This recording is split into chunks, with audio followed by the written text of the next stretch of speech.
Hi there, it's Ross, and I have been to a Chinese supermarket in Bristol. It's called Total Asia Food Bristol. It's more of like a cash and carry type situation. It's stocked up on pantry staples, and I thought it would be useful, hopefully, for people if I went through and show you some of the bits that I picked up that I really like to have in my cupboard so that I can just knock together quick Asian food. It was a Chinese supermarket. There were a couple of bits from other countries, so there were some Vietnamese bits, there was a tiny little Japanese section. I was hoping to find some Korean food so I could get some gochujang, but I couldn't find that. Very excited about having an invoice. It makes me feel like a businessman, to be honest. Let's just get stuck in. Fresh Ho Fun rice noodles. So this is actually a fridge item. And it's essentially a rice noodle, but it's fresh. You use it for specific types of stir fries. I really want to use it for a Thai dish called pad see ew, which is a noodle dish that's stir fried really hot, and the noodles get like a bit charry, and it's got like a sweet soy sauce flavour to it, and it gets really caramelised and I can't describe it. If you've never had a pad see ew, definitely look out for it if you ever go to a Thai restaurant. It's one of my favourite dishes. I would highly recommend buying fresh rice noodles like this, the wide fat ones, if you ever see them. They're very rare to find in the UK. They're just really special. These were $1.99. These are dried rice noodles. A little bit thick. These you either like soak or just cook them for a little bit, and you can use them for, I'm going to be using these for pad Thai. You could use them for any kind of noodle dish. In Asian food, the type of noodle you use is really important. I'm not saying that I'm an expert, but I have been to Southeast Asia. Those were £1.80. Rice wine vinegar. This is good for all sorts of things. Stir-fry sauces, or seasoning, sushi rice. I use this in a lot of things, to be honest. It's just a really handy pantry staple. You will see it in a lot of Asian recipes. And that's a big one for £1.70. Whole chilies. So these are dried whole chilies. I always try and have these in the cupboard because they last forever. They're used in a lot of Chinese stir-fry dishes.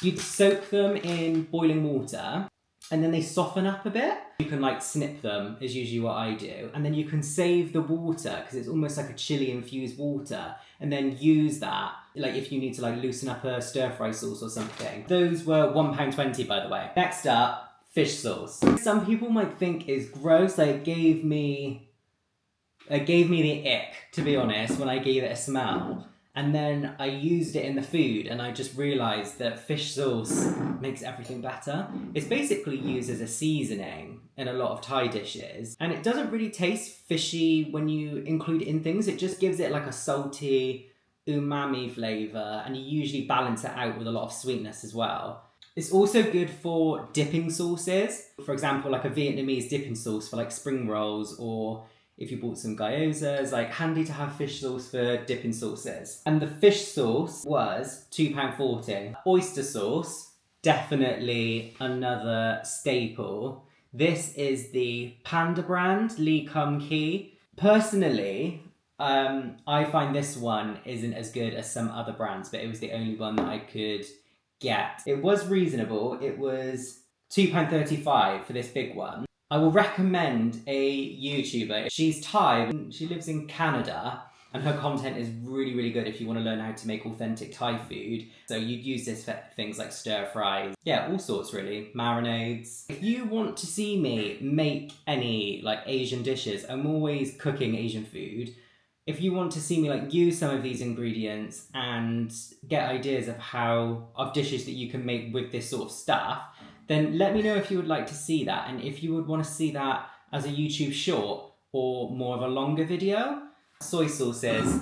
We've got light soy sauce, dark soy sauce, £1.99 each. There's different types of soy sauce for different parts of Asia, and they all have slightly different flavour profiles. A Chinese one is good to just have in as a staple, and you could probably use that for most things. If you don't already know, light soy sauce is actually used for flavour. Dark soy sauce is mostly used for colour. Moving on to Shaoxing rice wine, a cooking wine used in Chinese food.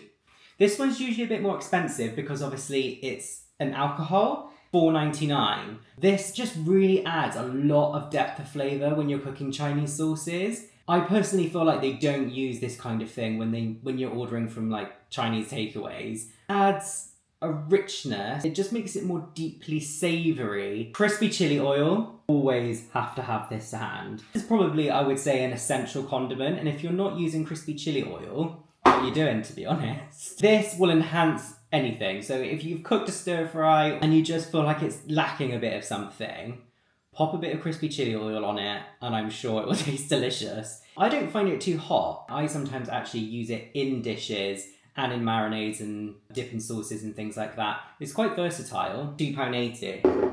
Don't know whether that's expensive or not, actually. We're getting into curry paste. Felt like we went a bit OTT on the curry paste because we did end up getting 3 and we're only a family of 2. These curry pastes, are from May Ploy.